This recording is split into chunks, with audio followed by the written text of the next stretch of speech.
آج کی پیچیدہ ورلڈ میں سائیکولوجی کا دائرہ لائٹ اور ڈارکنیس دونوں کو رکھتا ہے۔ اگرچہ سائیکولوجی افراد کو بااختیار بنا سکتی ہے، لیکن اسے مینیپولیشن اینڈ کنٹرول کے ایک ٹول کے طور پر بھی استعمال کیا جا سکتا ہے۔ یہ script the shadow technique of dark psychology کا احاطہ کرتا ہے، ایکسپوزنگ ہاؤ کہ وہ ہمارا شعور بیداری کے بغیر ہمارے تھاٹس، ایموشن اینڈ ایکشن کو کس طرح متاثر اور تشکیل دیتے ہیں۔ تو number 1، gas lighting. Gas lighting manipulation کی ایک منحوس شکل ہے where the criminal distorts reality, جس کی وجہ سے شکار کو ان کے اپنے کنسیپٹ اور عقل پر شک ہوتا ہے۔ متاثرہ شخص کے اعتماد کو سسٹمیٹکلی باؤنڈڈ کر کے گیس لائٹر اپنے خیالات اور طرز عمل پر قابو پاتے ہیں، جس سے وہ کنفیوز اور پاورلیس محسوس کرتے ہیں۔ نمبر 2، ایموشنل بلیک میل۔ ایموشنل بلیک میل ایک لطیف لیکن طاقتور حربہ ہے جو دوسروں کے سب سے گہرے خوف، عدم تحفظ اور کمزوریوں کا فائدہ اٹھا کر ان سے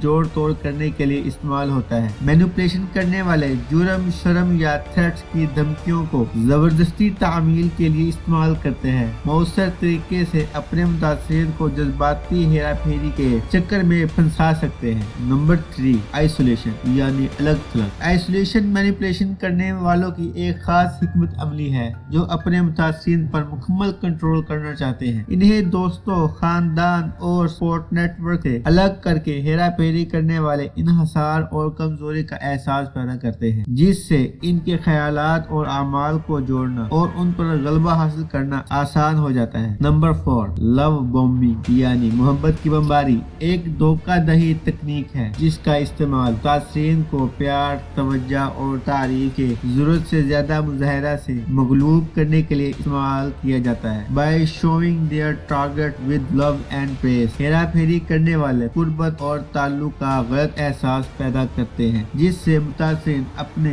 دفاع کو کم کرتے ہیں اور مینیپولیشن کے لیے زیادہ حساس ہو جاتے ہیں۔ Number 5، spreading fear. خوف پھیلانے میں دوسروں کو مینیپولیٹ اور کنٹرول کرنے کے لیے جان بوجھ کر خوف اور اضطراب پھیلانا شامل ہے۔ ہیرا پھیری کرنے والے متاثرین میں خوف اور بے بسی کا احساس پیدا کرنے کے لیے دھمکیوں اور غلط معلومات کا استعمال کرتے ہیں۔ By keeping them complaint and submit their demand. So now the conclusion. Awareness is the first step to breaking free from the grip of dark psychology manipulation technique. ہیرا پھیری کرنے والوں کا ذریعہ استعمال کردہ نشانیوں اور حربوں کو پہچان کر افراد اپنی خود مختاری کا دعویٰ کر سکتے ہیں اور اپنی ذہنی اور جذباتی بہبود کی حفاظت کر سکتے ہیں۔ یاد رکھیں، علم طاقت ہے اور سمجھ کے ساتھ ہیرا پھیری کے خلاف مزاحمت کرنے اور اپنی زندگیوں پر دوبارہ کنٹرول حاصل کرنے کی طاقت آتی ہے۔